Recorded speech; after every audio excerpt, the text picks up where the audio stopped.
Forcément, moi je pense parce que dans toute évolution, il y a des changements. Alors, c'est sûr qu'on se compare à d'autres générations, que ce soit nos Ça sera pas grands-parents. pareil.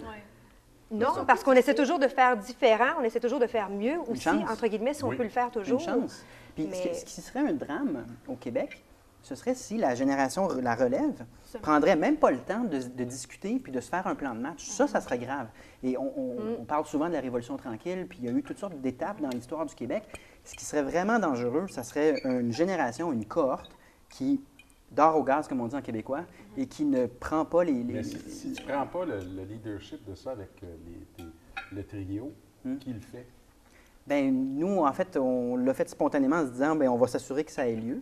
Et l'avantage qu'on a, justement, c'est d'attirer toutes sortes de gens qui n'aiment pas le dogme ou la partisanerie. Parce que les partis politiques aussi sont des endroits d'expression, mais il y a beaucoup de gagner l'élection, financer le parti, etc.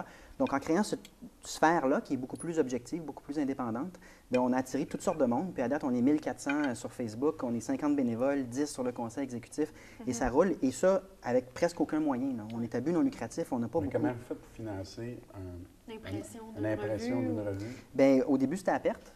Puis ensuite, on a eu une subvention d'un certain montant, mais pas quelque chose de gros. Puis ensuite, on a eu certains appuis individuels parce que les gens, il y en a qui reconnaissent l'importance de ça. Des mécènes, mais pas des gros montants. On fonctionne beaucoup avec des petits montants, puis avec la vente du magazine. Donc, on a un abonnement pour seulement 20 pour 4 numéros. On se dit, si on en vend 1000, on va être correct pour autofinancer l'activité de la revue.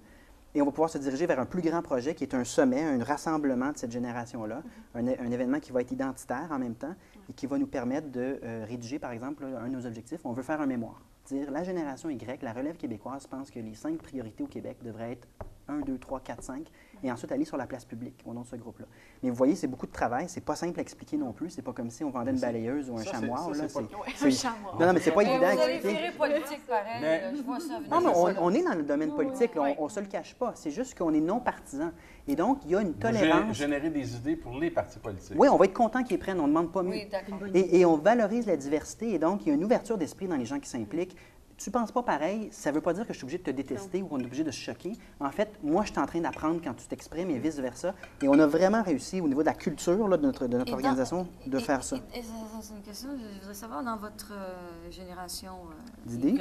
d'idées et tout ça, est-ce qu'il y a toutes sortes de mélanges de races, de gens? Est-ce que c'est... Est-ce que nationalité, est-ce que... C'est très multiethnique. Justement, est-ce que ça doit apporter complètement des choses complètement différentes que dans notre temps, à votre âge? Bien, nous, notre hypothèse, puis c'est toujours difficile à mesurer, on ne le sait jamais vraiment, mais nous, notre hypothèse, c'est que plus tu as de diversité, plus tu as de nouvelles idées. Parce que quand tu confrontes tes idées avec quelqu'un à qui tu n'aurais jamais parlé, sur n'importe quel sujet, la personne risque de ne pas penser comme toi, mais dans l'échange, il peut naître une nouvelle idée ou tu peux changer ton opinion.